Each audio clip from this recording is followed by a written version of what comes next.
Welcome to the No Breaks Network, your home for education and entertainment, righteousness and ratchetness, where we are never content with just content.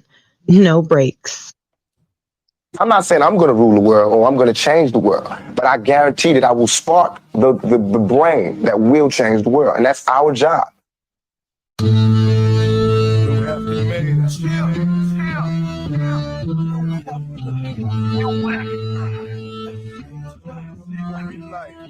What up,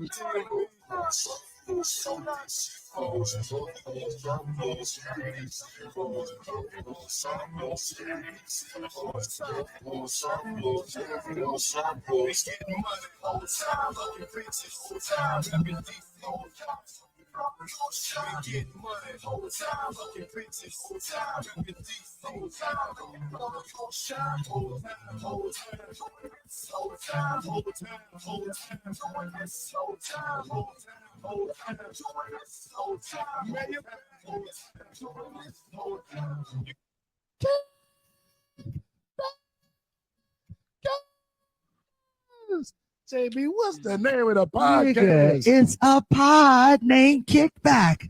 A pod named Kickback. It's like a Tribe Called Quest. You say the whole thing. Welcome back to the almighty Pod Named Kickback. I am No Breaks New, the righteous ratchet. If you throw it, I'll catch it. If you got it, I'll match it.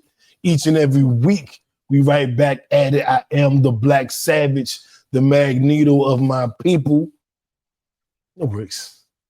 Jackie, what's up? My holiday savants. Yes, I got my tea. It's hot out, it's cold outside. I got my tea to warm my body with my turmeric and my elderberry and all my good stuff, my ginger to keep my body intact and on point through this cold season. Anyway, Get Fit with Jack. Y'all know I'm getting y'all snatched, so make sure y'all hit me up, follow me on all platforms. Get Fit with _Jack. And you know what? Y'all see there's two of us, right? Yeah, I'm talking. Yeah, it's back because he's the one that talked all this. Y'all heard him? So yeah, y'all know what it is when he. I'm warming up myself as well, but I'm not. This is no elderberry or turmeric in this red cup. But yeah, it's something. Yeah, but I know. But for the record, I do take all of that. I do have my elderberry with zinc, my black seed oil, my sea moss, my vitamins B, C, D, apple cider vinegar, and I have it in the form of a multivitamin. So I'm taking that twice a day, daily. I have my iron supplements. It was just Black Friday. Shout out to Pharmacy for Life. They I just got a quarter sale on the iron supplement. I got that coming in. I'm on my shit, Jack. I'm on my shit. Now, right now, I love it. I'm not at this exact moment. But in general, I'm on my shit. Well, let's we can get into high and low before we I said you still on your Thanksgiving holiday spirit red cup thing. That's 24. That's 365 a year. That's the whole. I'm Mr. Red Cup. Oh, for y'all that don't know, you shouldn't have even said that. Now I got to do it. For those that don't know, that don't know about me being a rapper and my music, I got to tell you why I'm Mr. Red Cup. Let me see. Like the stink, then I disappear. Got extinct. Red cups and willows. Red cups and willows. Red cups and willows. Red cups and willows. Red cups and willows. Red cups and willows. Red cups and willows. Red cups and willows. Red cups and willows. Red cups and willows. Red cups and willows. So just so y'all know, I was a Mr. Red Cup back in my day. But I'm like. Jack, I don't know if you heard that one before. I know I played you a couple songs. I don't know if you heard that one. No, I've never heard that one. Okay, well, that was the last single before I retired. That was my last song that I pushed. And this was 2024. That would have been 2016, 2017. I think I stopped rapping. So That yeah.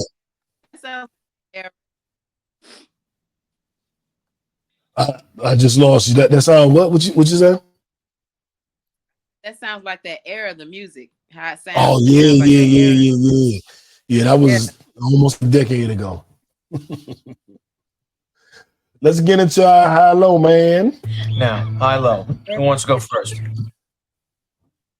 You want to go first? I'll go first. So my high was a couple of Friendsgiving, and I had so much fun.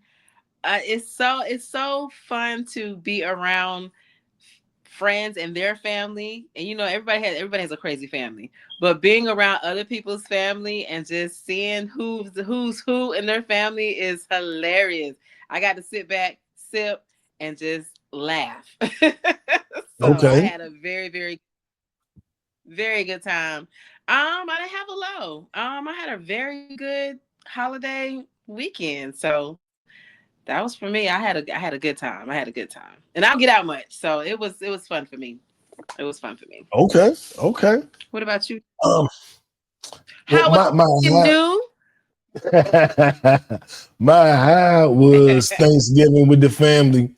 And Randy, who isn't here right now, was of course there at Thanksgiving. We ate at his sister's house. Shout out Sharice. Right. And just being around that side of the family is always good for me. I've been I hate to use the word, but like I've been like estranged from that side of the family, so I didn't have much of a relationship with them until recently. And Randy has been a proponent of that. Shout out to Andre; he's also helped.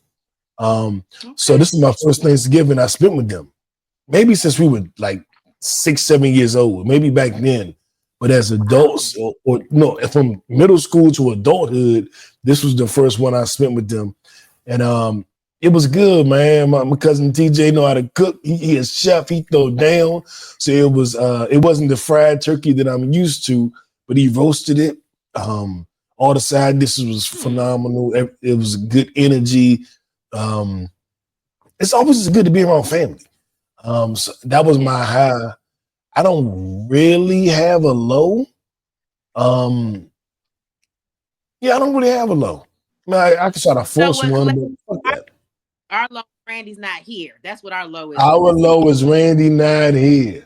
Yeah, exactly. He's in Macon, Georgia, bullshitting, hanging with the family instead of doing a podcast. That's what he's doing. So he's not missing because he had something important or he was doing something or got caught up. He just got drunk and and bullshitting. So I'm telling you, I'm about to get some models on here the next 2-3 weeks, and Randy might not be on for the rest of the year. I'm telling you, if you can't make it this week, I might go ahead and make it. So I might give you the month off. I think Randy getting the whole month of December off.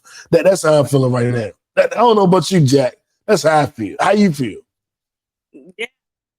Yeah, Mr. It's gonna be live. We all gonna be together. We gonna work out. Blah blah blah blah. Oh, well, let me ask you. Did you work out? Randy, I hope you're watching, Randy. I'm coming for you. So did y'all work out? No, I have not heard from Randy since he touched down. So there was no workout. There was no live podcast. So nothing that he said was going to happen happened. I had his bag. He ain't worried about that bag. So guess what? It don't exist no more. It don't exist no more. Kind of like Drake's career. No, I ain't gonna do Drake like that. I ain't gonna do him like that. He's still around, but our viral story made it a little bit more difficult for him. So let's go ahead right into that. My left stroke just went viral. Kendrick went number 1. 319,000 copies of the album this week. Number 1 on the Billboard charts. It is only his 3rd highest charting album. Damn, the album did 600,000. To Pimp a Butterfly did around 400,000. And this GNX did right around 319. And I think the one following that was like 312. So it's right in the middle. And I thought about it. Is this good or bad? 300,000. Well, Kendrick has sold the least out of the big three. Drake, him, and J. Cole. He's always sold the least, with the exception of the album Damn. So this is right on par with what he normally does. And so you could look at that as a good or a bad. He did what he normally does. So the whole Drake battle did nothing for his career. Or you could say, well, he did what he normally does in this climate with a surprise album. And that's pretty damn good. So I'm stuck on what I think. I think it's not bad, but it is not blowing your mind. It is not what you would expect off of the success of Not Like Us. But it was a surprise album. So you give a little leniency for that. I would say overall, it does not appear that the beef has helped with his album sales. But another component, he's independent now.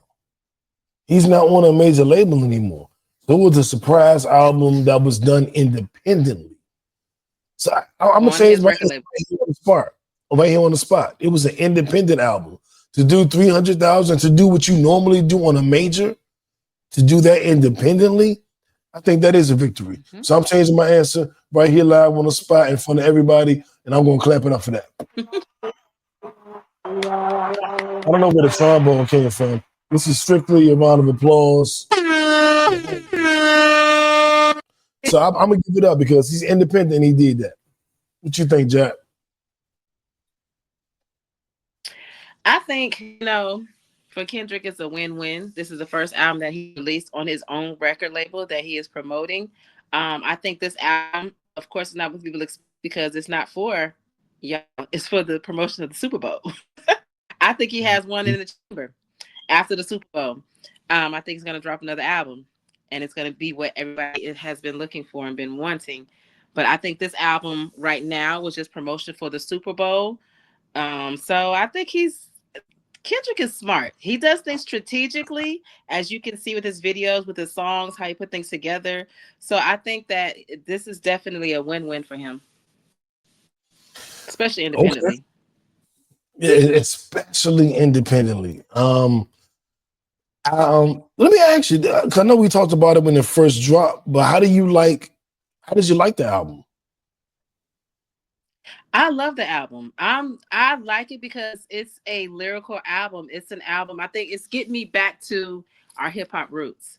I love the way he does the videos. He brings so much light to his words of the songs when he does the videos with so many metaphorical things, so many references, so many paying homage to other artists before him. His videos are always full of so many gems. And I love that because it's very stimulating to the mind. We need to get back to the stimulating music and stimulating videos. So I commend him. Yeah, and during the battle, like I'm a Kendrick fan, but during the battle, I kind of got annoyed with, Kendrick, when he snapped his fingers, that meant this. And then when he rubbed his eyebrow, that meant he didn't like Drake's father. And it was just like, all right, dog, y'all got everything he do means something. Y'all was right. Y'all was right. I was wrong. Everything he does mean something. I've finally learned that, like, you know what? A lot of this shit does mean something. And looking at the video imagery, I was like, well, damn. Okay. Mm-hmm. I get it. The Ice-T tribute, the Menace to Society tribute, the Isaac Hayes tribute. So I can't even knock it. Like the Kendrick stands were annoying me with, when he when he grabbed his sock, that meant Malcolm X in 20, like, oh, shut the fuck up, like, no. But I do know that a lot of these things do mean something, and I'm not going to dismiss that. And I do appreciate it because it does make you think. Like, I like to be challenged. I like to be mentally challenged. So yeah. I do appreciate it. And I like the album. I think I said Man in the Garden was my favorite song on the album. And that was the one of my tribute. But in listening to the Reincarnated, and I seen a lot of podcasts talking about Reincarnated. I wanted to set the record straight because I know what the fuck the song about. Reincarnated is the devil in carnal form represented through different people. It is the devil. You know, the devil was the angel that made music that was kicked out of heaven. From the very first couple bars in the song, he says he was kicked out of his father's house. And at the end, you know, it's revealed that he's the devil. But every character is the devil in someone else. It's the devil with the woman. It's the devil inside the blues singer. It's the devil inside Kendrick Lamar, the rapper. And if y'all are familiar with To Pimp a Butterfly, that whole album was about Kendrick's dilemma between doing what he felt was best for the people and doing what he felt would make him the most popular and the most money. And that The Pimp a Butterfly is all about the struggle to do the right thing or do the profitable thing. And that's why it's To Pimp a Butterfly, because a butterfly is such a beautiful creature. Like you're pimping it. Right. And you're pimping and are you pimping the change? Because we all know caterpillars become butterflies. So are you pimping the change? It was, and that's another time when Kendrick was deep with the double entendres, pause, with all that shit.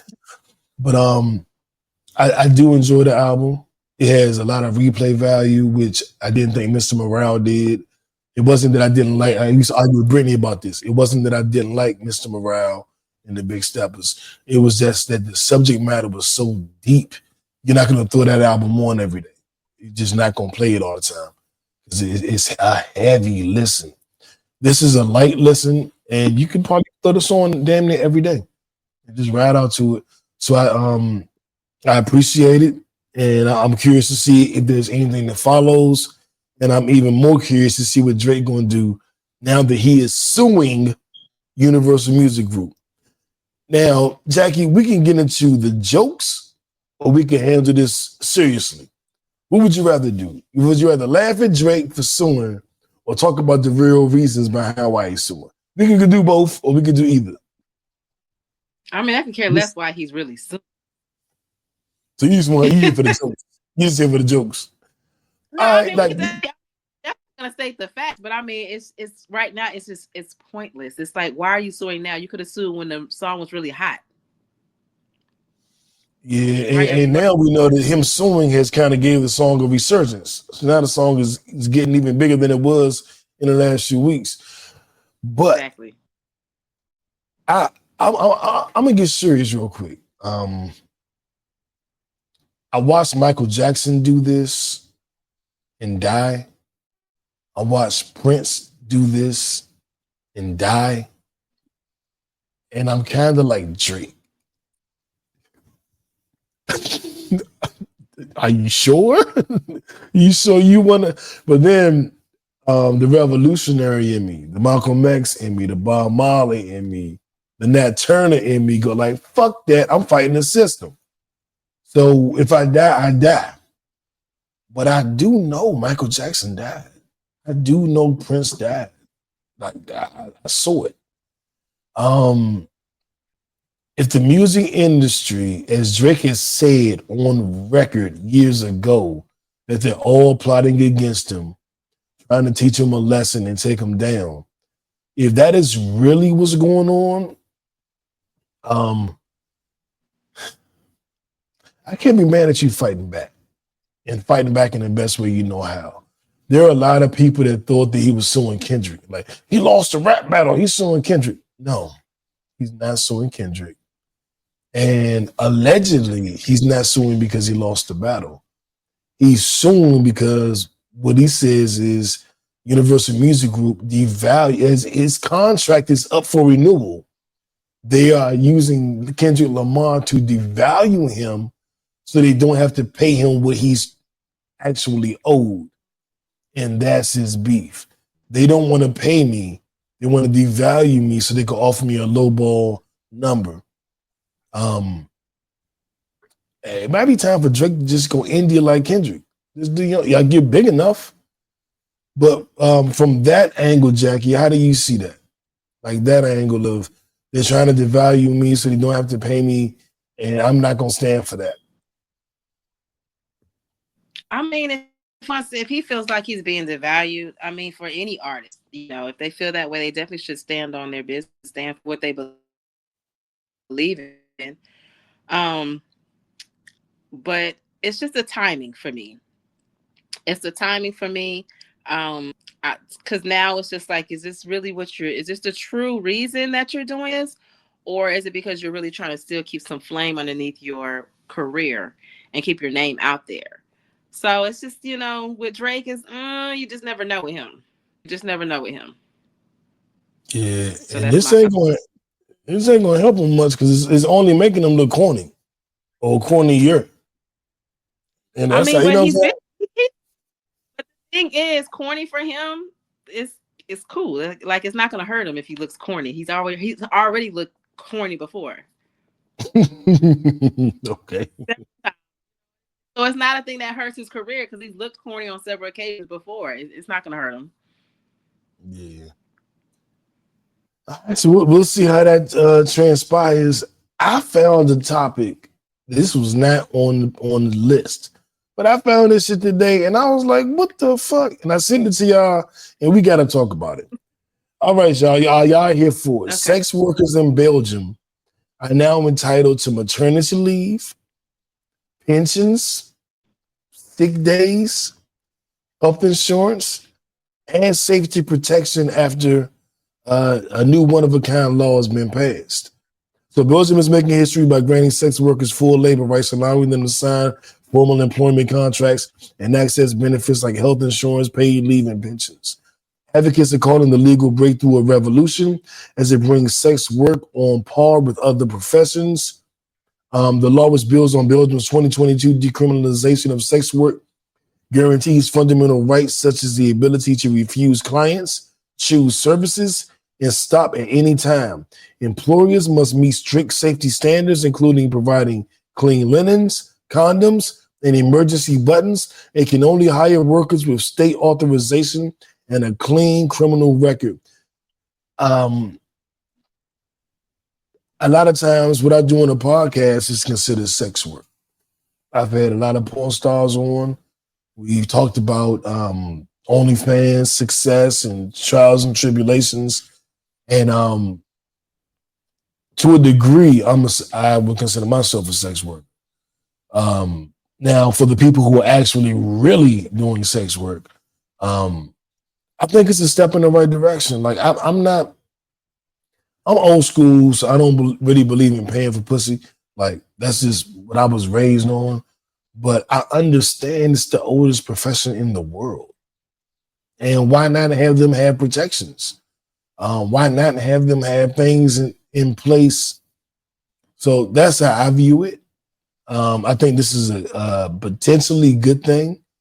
I'd be interested to see if it leaves Belgium and becomes a worldwide thing. But I ain't mad at this. Jackie, I'm gonna throw it to you. What are your thoughts? Well, first and foremost, I need to know some clarification. What's the difference between a prostitute and a sex worker? Is there a difference? No. I mean, there may be subtle nuances, but a sex worker is essentially a prostitute can be a sex worker. A sex worker isn't necessarily a prostitute.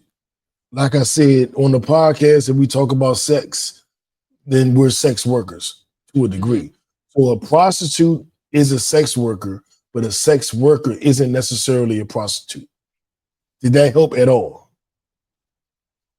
No. Are they both getting paid? Yes. Yes, they're both getting paid for sex or sex simulation or sex conversation. So it's a sex worker embodies way more than just a physical act. So what I'm saying is there's laws against prostitution. There's laws against sex working. Well, not in Belgium. That's what I'm saying. So if I that's what I'm saying. As a female, when you go to jail, they charge you with prostitution, right? They're not going to charge you with being a sex worker. More than likely, yes. Yes, you're right. I believe you're right. See, that's kind of vague for me. I mean, of course, I'm old school like you. You know, I can care whatever path you want to go on. You know, as long as you're protected in what you do, whatever. But it's just kind of vague. We have all these laws against prostitution, but we're allowing sex workers to do what they do. But in Belgium, they decriminalized sex work. They decriminalized prostitution. So as of right now in Belgium, you could have in 2022 they did this. You can be fucking and getting money, and there's no issue at all. The only thing they changed in Belgium this year is that you have all of these rights. So it's like decriminalizing marijuana.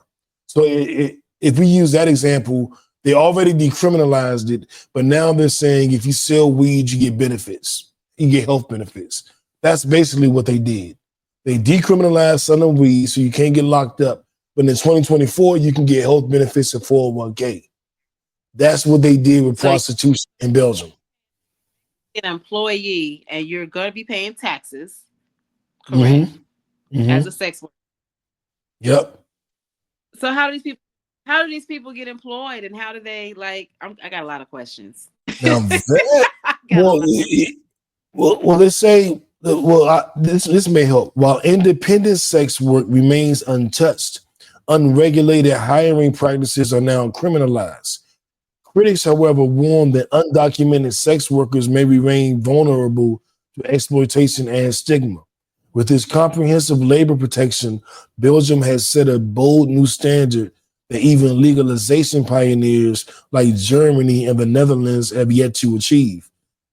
So if you sign up as a legal sex worker, you get these benefits. If you just a hooker on the street, you don't get them. You got to sign up, get into the system, be a part of the tax-paying system in order to get these benefits. Every hooker on 12th Street don't get that. Got you. That's just like the weed man on the street and the dispensaries. I got you. I got you. God damn it. Exactly. Exactly. So I mean, if it helps, I mean, for them, I think they're putting that in place to have more control and give them more support. I mean, if it makes it work, a lot of these countries do a lot of things that we don't do, and it works for them. I don't know. I think if it was done here, I think people would go crazy. Yeah. Like in the States, crazy. I think it's coming. I don't think it's coming this year. Yeah. But I think that's what she said. The thing that's going to happen in the United States is they're going to make it to seem where you're going to have to, it's going to be public knowledge. So a lot of people are not going to want to really get into it if they're in a different profession where they can't, you can't do it they'd have to do it on the side. But to get, the benefits, they're not going to want anybody to know that they're a sex worker if they're a doctor in the office or a lawyer or whatever. But I do think that people would go crazy. People would go crazy in the States if it was available. I think a lot of people would quit their jobs. Oh shit! Okay, well, I mean, you're probably right about that. But I think if that happened and it got saturated, they of course would change the laws. They would have to change the laws. Yeah, and I think it's coming. We shall see, but I think it's coming. Now I want to get into our kickback conversation. They're trying to control this OnlyFans money. Yeah, the little shorty, Rain, she said she made $43 million last year, and I went to her page. Yeah. I went to the leaks, and she ain't doing nothing. She's pretty, she's sexy, she's a little seductive, but there ain't even no penetration on her page, and she made $43 million. God damn. You know what I'm saying? Yeah. Like, hey man, if y'all like it, I love it. I guess. So many. It's such a big voyeurism community. That's why a lot of these women make a lot of money and they don't have to do anything because of that community is huge. Voyeurism, huge. So people, it's not you about, right. huh? No, you right. You're right. Yeah, because people don't understand that a lot of people, when they think about even just the sex world and the underground sex world, they always think it's about penetration, gangbanging, and all this. It's actually about the sexual connection, how you make a person feel. You don't have to do anything as far as penetration. I'm telling you, you make more money by seducing someone's mind over any physical touch. That's real. I got a story to tell about that. I'm gonna wait until our next topic, the end of our next topic, because I gotta get some shit off my chest, Jack. So I'm gonna use you as my my venting board. So I'm gonna run some shit by you and see what your thoughts are. But I gotta get some shit off my chest, and you can be my therapist today. So in our kickback conversation, yeah. So 1 in every 4 adults will stay single for life. Pew Research Center study revealed a huge shift in societal norms, indicating that 1 in every 4 adults is likely to remain single for life. This trend suggests that by the time today's young adults reach 50, a quarter of them will never have married. Despite concerns about the implications of this trend, research indicates that single individuals often report higher levels of self-determination and personal growth compared to their married counterparts. Now, she got the complexion for the connection. That's right. Without Burger, being 1 in every 4 adults will stay single for life. Being as though I'm 48 and I'm single and I've seen people around me, it's about half and half. So I can't say everybody's single. It doesn't quite feel that way, but the people under me, the younger people, are starting to seem like they're more and more buying into the single life. And so it does feel like the married life as a whole is maybe decreasing. That's not my hope. I'm not a big proponent of marriage, but I'm a big proponent of commitment. So I would like to be committed to a woman or 2 or 3 at some point. But I'm not really interested in staying single. But I've been saying this for years. Single ain't that bad. Like single ain't that bad. Like you gotta be something to get me out of my singleness, because single is not that bad. So it would take something real. I'm not gonna, settle down for the fuck of it. I'm not gonna do it because there's nothing better to do when single isn't bad. If single was horrible, okay, I'm settling down with whoever, ma'am, take me. But single ain't bad, so I'm chilling. But I would rather be in a relationship, and I say that, but I mean this in all sincerity, like with a woman or 2 or 3. Yeah, and I'm not saying that in jest. That is, and I'm ambiamorous, man. I can live poly or I can live monogamously. It does not matter.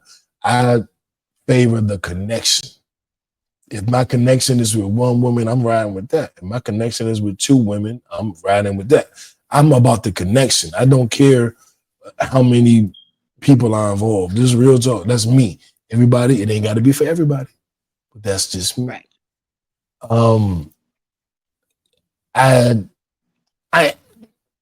It does rub me wrong that they're saying that 25% of the population is just gonna stay single forever, because that means you're not finding anybody to connect with, to build a life with. That is what alarms me, because whether it's 1 woman, 2 women, or whatever, I want someone to build a life with. I do want that. That is real. That is, I don't, that I can't fake on that. I would love someone to build a life with. I would love someone that we plan our vacations every year. I would love a woman that we alternate cooking. We alternate, like we just did Thanksgiving. Whose family we go to this year? I would love that. So I am not a proponent of staying single. I'm just not a proponent of being miserable in a marriage or being miserable in a relationship. But so that's a little discouraging, kind of like, damn, so many people are not going to have that. And I've had that. I've had the woman where, we're going this place, we're going that place, where it's her turn to cook, it's my turn to cook. I've had that. And I think that's better. If it's with somebody who's on the same page with you and you guys agree, and it's legit and it's positive, and it's an enjoyable experience. I don't think anything's better than that. But if you can't have that and you're just with somebody and you're miserable, you can keep that shit. Have at it. I don't want that. But Jack, I kind of want to get what you're saying. Hold up, Burger, you don't see me get married? Burger, I might get married next week. You don't know me, Burger. You don't know. Well, actually, you do know me. Burger know me my whole life. Burger helped raise me. So you do definitely know me. That's my OG. But yes, maybe Burger. Maybe. You never know. Man. He might be giving you a reality check. Might be like letting you know. Now, look, don't be trying to cap right now. You know you're not gonna get married. We're gonna shift it to you, Jack. How you feel about this? Well, for one, I do think that marriage is not a huge priority on anybody's, in the majority of people's list these days. It's a very small pool of people that are into what you're saying, a connection with someone. It's not a lot of people that look for a connection. I think people are looking for materialistic things, to set up their life, to set up their kids, to set up their legacy. And, everything else will come later. The connection, we'll form that later. But so I don't think, I do agree with what they say, because I think a lot of people are not wanting to get married. They'll have a baby before they get married. They'll plan to have kids with somebody before they plan to marry them.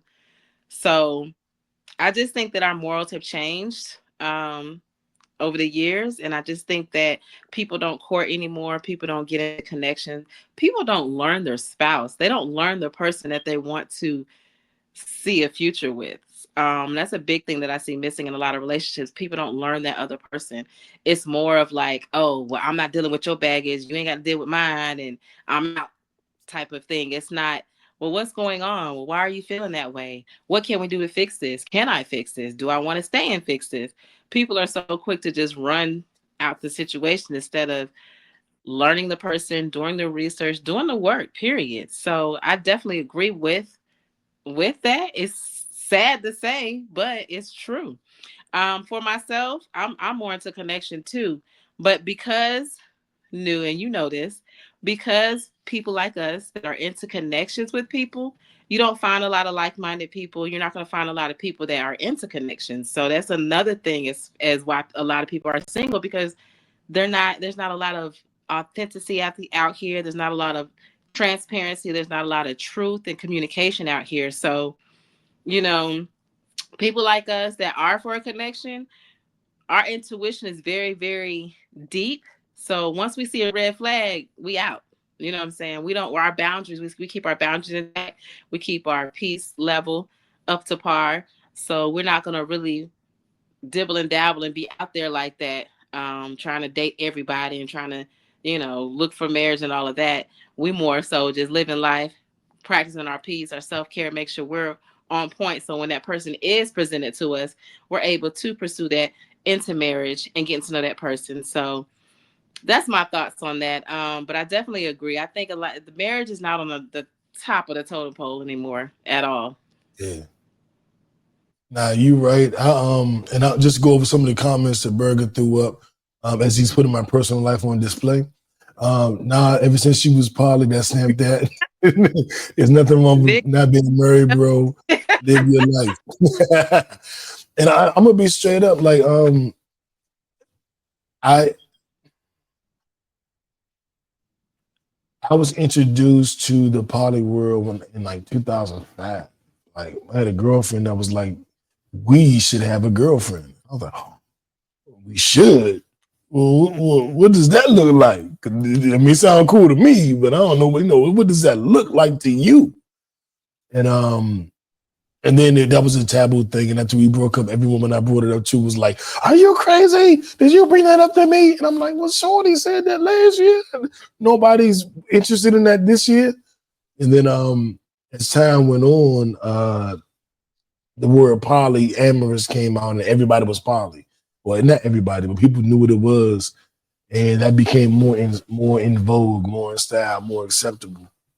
And I think being poly doesn't mean I'm gonna get married, because for honesty, I consider myself ambiamorous. Me, like you ambidextrous, left hand, right hand. Like, I can be with one woman, or I can be with two women. Like it's not a requirement. If I meet a woman that says I only want you and you alone, I'm not going to be like, well, too bad for you. Guess what? You got 3 more girls. I'm not going to do that. I look for meaningful connections, and if my meaningful connection is with one woman, I'd be more than thrilled to have that connection with one woman. Now, if it's with more, I'd be thrilled to have it with more as well. But I'm not, I'm not solely Can I ask you this? Sure. So my question for men that do want to be into poly or think they're able to be into poly, because if you're dealing with 2 and 3 women, that's a lot of energy. I'm not just talking about sexual. I mean, that's just a lot of energy to disperse amongst the 3 or the 4 of y'all. And financially, like it's I don't know. I mean, how do men even determine is, because most men just think it's like, oh, well, I'm gonna have more sex, instead of thinking about the whole spectrum of the poly community. So how do men, or how have you seen yourself be capable of how many women you can deal with at one time in a household? I want to start here. If your goal is just to have sex with a lot of women, then just be single. Like, if that's the mission, because polyamory, you're building connections. It ain't like I got this one girl I really like and I've been fucking this other chick. Like, that's not poly. You're building connections. You're meeting people's families. You're a staple in their life. You're not just, I got all the bitches. Now, if you want to do that, and I'm not even knocking you, if that's what you want to do that. But that ain't poly. You know what I'm saying? In poly, you're meeting people, you're building connections, you're building essentially lives together. And in doing so, you're okay. Let me do it like this. Let's say I'm dating a woman. Okay. And there's different ways to partner. So let's say she's totally into me, but she knows that I date other women, and she's interested in dating other women. That's one thing. Now, what if she's dating other men while she's dating me? Right. I would more than likely know that other man, have met him, have had some kind of conversation with him. So it's not just dudes fucking all the bitches. Like, that's not what poly is. That's not what real poly is. Right. That's not what I'm looking for. Now, I'll be totally upfront. What I am looking for is a meaningful connection. That's a close, meaningful connection. If you told me, like, "No, describe your perfect world," my perfect world would be me and probably 2 women in a closed triad, where it's just us 3. The 2 women are interested in each other. So, like, the way it was first taught to me back in 2005, My girlfriend wanted to have a girlfriend, and she wanted us to have a mutual girlfriend. So she broke it down like this. Look, me and you are dating, right? Me and you a couple, but I want a girlfriend. So me and her gonna be a couple. But since she's my girl, she gonna be your girl too. So y'all two a couple. So I personally want a man and a woman. So I got you new and this girl. She wants a man and a woman. So she gets me new and she gets you. And you knew you want two women. So you get me and her. So we all get what we want. There's no king of the castle. There's nobody that just is getting their perfect scenario and everybody else got to suffer through it. We all get what we want. Like, and she said straight up, you didn't bring this to me. I brought it to you. So this ain't, new get you bitches. No, nigga, I want a bitch. Right. Well, I want a woman. You know what I'm saying? So she's like, I get you, yay, I want a woman too. And in my scenario, we all get what we want. And it's not like the man is the king and he get all the women and the girls got to sit back and be docile and they're just the slaves. She want a woman. So she gets what she wants. Each person gets, because a lot of times people think, oh, poly, the man just want to get all the, like, no, that's not real poly. So in that situation, everybody gets what they want. Everybody's happy. Nobody feels shortchanged. Nobody feels like they're the extra person because everybody gets what they want. Now that would probably only work in a situation where what I described, where the man is heterosexual and the women are bisexual. That's probably the only time it works quite that way. There are different variations, but that's what I would want. Well, like I said, give me one. About to ask, would you be in a situation where it would be you and another dude and a female? I wouldn't do that. I don't think nothing wrong with that. I ain't shaming nobody. I ain't talking shit to nobody. Right. I don't see nothing wrong with it. It ain't for me though.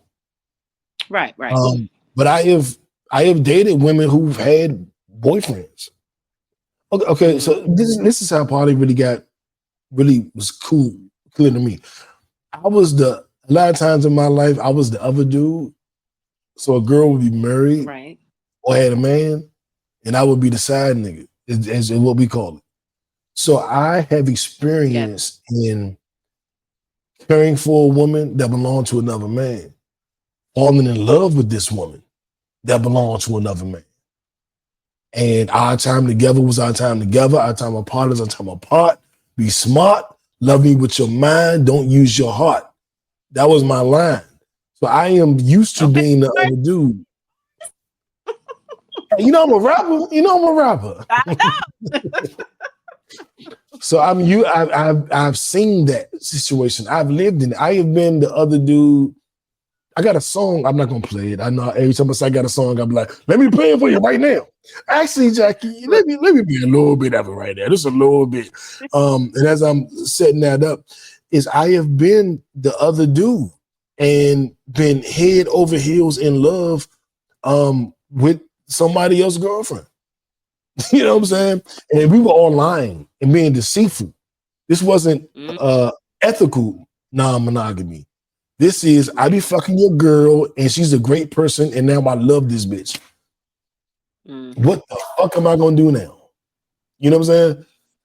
So I've experienced that. And so poly wasn't a stretch for me. But I do want to let you hear a little bit of this because I think the song really explains it. Well, go ahead before I do that. You're not gonna leave us in no. How did that end, and how did you handle that with being in love with somebody else's woman? I'm about to tell you. It's all in the song. It's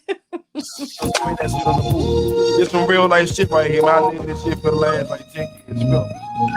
You treat your girlfriends bad. That's when new step in. Keep girlfriends on air like QP. When we together, we can't chill. Only try to have something. Cause your phone gon' ring and it's gonna be a battle. I'm gonna try to skip through to the irony part. And now she got my number locked under the name of the gang swell. You want to take swear you are man, so you run monotonous lover. I'm waiting on the call like I made a shot. But it would have about all the children that I shot in the rubber. Come one of those biscuits be mine that she got in the oven. We out together on holidays, sending messages in the house all alone. Now I'm feeling desperate. I'm like, whatever, Slim, I'm gonna get my own cookie, but I don't, because I'm scared of smelling my own dookie. You can be the boyfriend and go out like a sucker, be the other dude, and don't go out and being in love is something that I really don't condone. I stop Miss Talk so she can answer her phone. I know she kissed you when she walked back in the house after I shot a million kids in the back of her mouth. I think I'm in too deep to turn back now. Tired of being all alone. I'm gonna stop it because, and I just tell you, Jackie. The story of the song is it's called The Other Dude, and the premise is I'm tired of being the other dude, and it's like now on holidays I'm by myself. Like, it's cool, you know, when everything was happening at first, like, yeah, we chilling. I got on Friday night or whatever. When she's supposed to be with the girl, she with me. But now it's Thanksgiving. And me and Randy hang out, and I don't have a girl because she with her man. Now it's Christmas, and now, you know what I'm saying? Now it's Kwanzaa. Now it's my birthday dinner. Exactly. And the song is, I'm tired of being the other dude. I'm tired of being all alone. I'm tired of being the other dude. But I'm scared to have a woman that I call my own. And the whole point is like,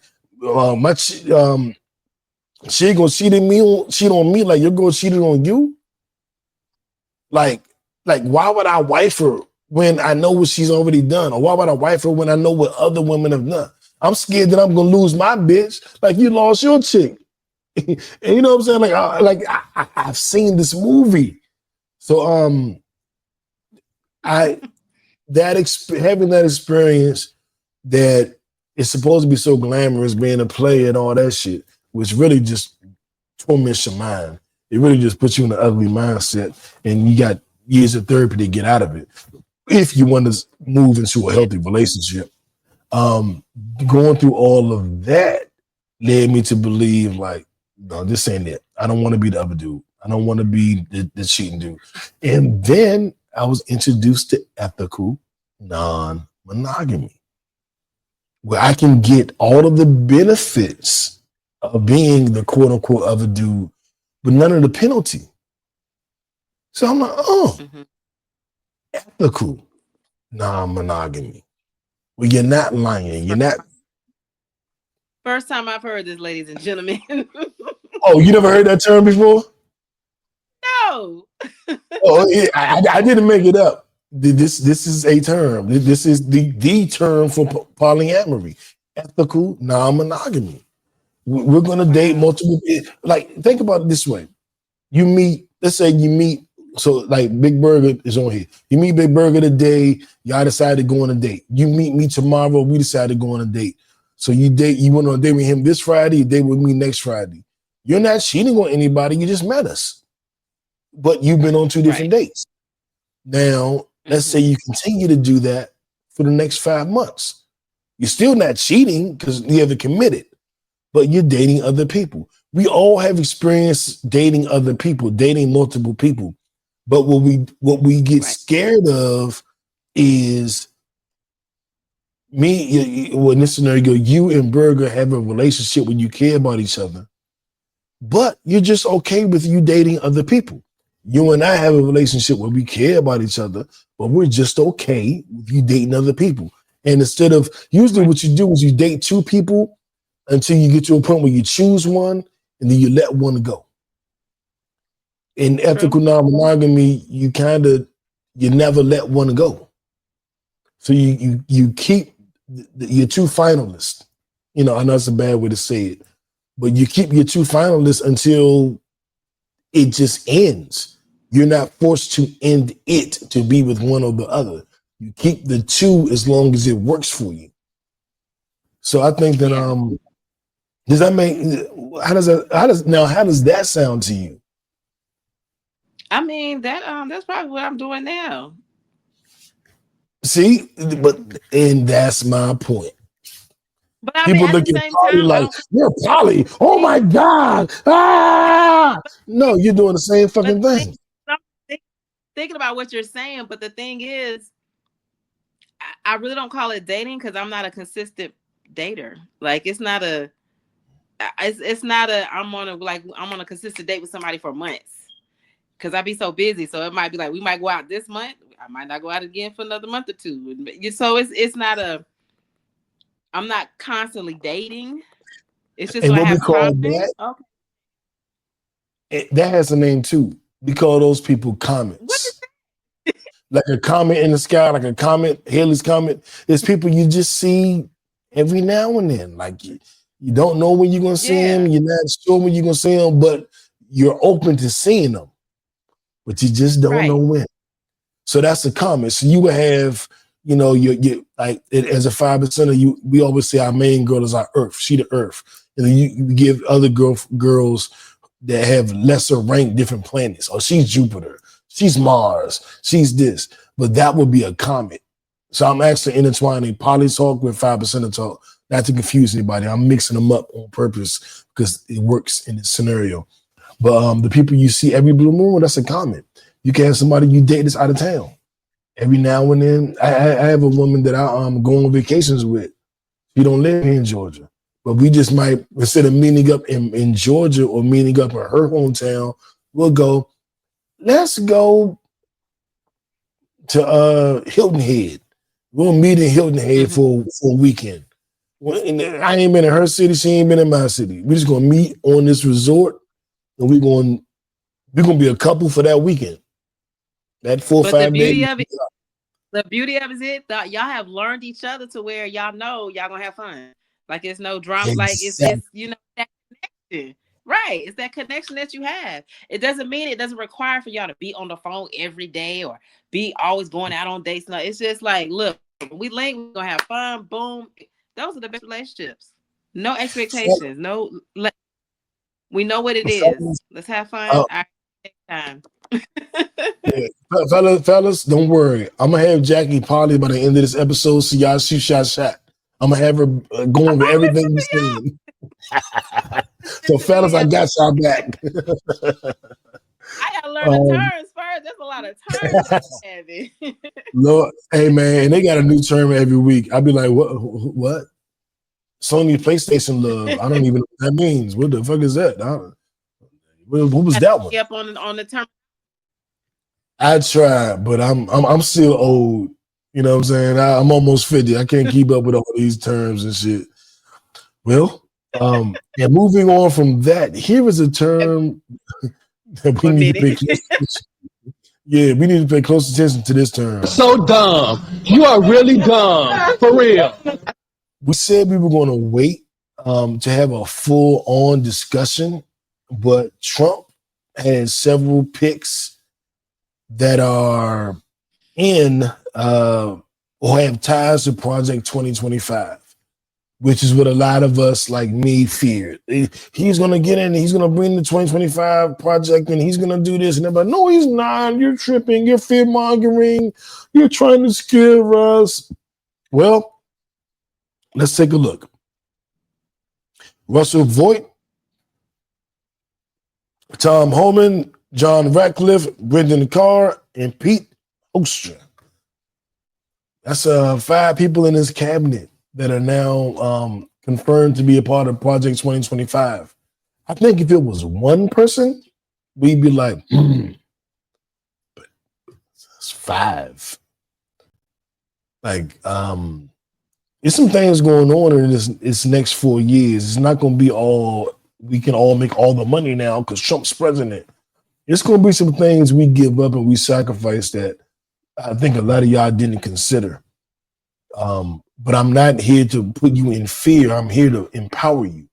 Since we know this, we need to come up with strategies of what we're going to do going forward. And that's where I'm at with it. Jack, because I don't want to be afraid. I don't want to be scared. I don't want to not know what to do and all that shit. I want to be very strong, very adamant, and very forthright, and very deliberate in our actions. So, what do you think about where we are right now with that? You know me, I don't like politics, but like I tell anybody, we're gonna go through so many presidents. We've been through so many presidents. No matter what they do or what they implement or what they put out there, we got to make sure we're on point ourselves in our own households. We need to be more self-sufficient. We need to be in more control financially, spiritually, emotionally, physically. Because a lot of this mentally, definitely, because they're tearing all of that down, all of it down, and it has the. They're tearing down the human society. If you guys have not noticed, so get yourself right and all the way. Don't just do parts, bits and pieces of your life. Get your life all the way right so that you can make sure that your kids and your grandkids are good and set for the next 50 years, no matter who's in office. That's all I have to say about that. Talk to him. And we're going to take a deeper dive into this at a later date. But I want to move on and kind of get into our Nipsey Hussle Award. And I alluded to it earlier, but I think it's going to be really interesting to have this conversation. If it's sports, if it's fashion, if it's music, if it's hustling, whatever, you're on a marathon, you know. So I talked about Sophie Rain, the OnlyFans model, bringing in $46 million this year. I gave it a Nipsey Hussle Award because it's hustle. Yeah, where my round of applause at? Hold up, you right, Jack? Get it, honey, get it. I ain't mad at you at all. Bringing in almost 50 million. I don't know how anybody could be mad at that. Like I just I gotta clap for it. It's a lot of money, man. A lot of money. I also want to shout out Casanat, streamer. What'd you say? Like I said, you guys are gonna see. It's a lot of fetishes. It's a lot of underground communities. It's a lot of money. That's why a lot of these people are making money on OnlyFans and let me tell you guys, they're not doing much. They're not doing any penetration. They're not doing what you think OnlyFans is about. They're making money with bare minimum because the sexual community out there, I'm telling you, is crazy. And you know who they all most are coming from? The government, politicians. So it's wild, man. It's wild. And then and alongside that, we got the streamers like Casanat, who's doing a more wholesome stream most of the time. And he just hit 600,000 subscribers on Twitch, which is the highest amount of subscribers Twitch has ever had. I can't even guess how much money he's making. Like, Jesus Christ. Like, Jackie, we got to do something. We got to get our money. We got to do something. Because these folks is making, $5 million a month. So we got to do something to be in the ballpark. If they're making $5-6 million a month, we should at least be making 100,000. Like, God damn. They killing but shout out to him. He found his lane, and a lot of people are hating on him. And you're teaching stupidity, or you're not doing nothing, or you're showing these kids they don't have to do anything. This man that found his lane, don't rain on his parade because he found a lane that it works for him. He hasn't. One thing I can say about him, it's not like he brags about. I mean, he's really put in work. Like he's really been doing stuff on YouTube for a very long time. He's come from humble beginnings. I just don't think, a lot of people are like trying to rain on his parade because he's so young and makes so much money. But I mean, that's the game right now. A lot of these youngsters are making a lot of money, young. A lot of them are. Fact. Don't get that face. Yeah, I'm about to make a Twitch page and an OnlyFans. I'm about to make all them junk. I got an OnlyFans. I just never used it. I never used it. But I created it.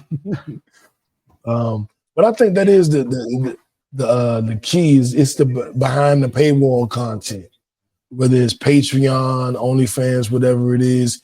If you can get your subscribers to contribute monthly to your content, that's the key. And that way you don't have to go through nobody else. You don't have to have a business backing you. You do your own thing. You cut out the middleman.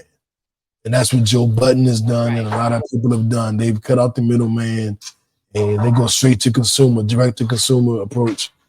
And they're doing their thing. Yeah. And our Patreon was doing pretty good during the pandemic. I need to bring it back.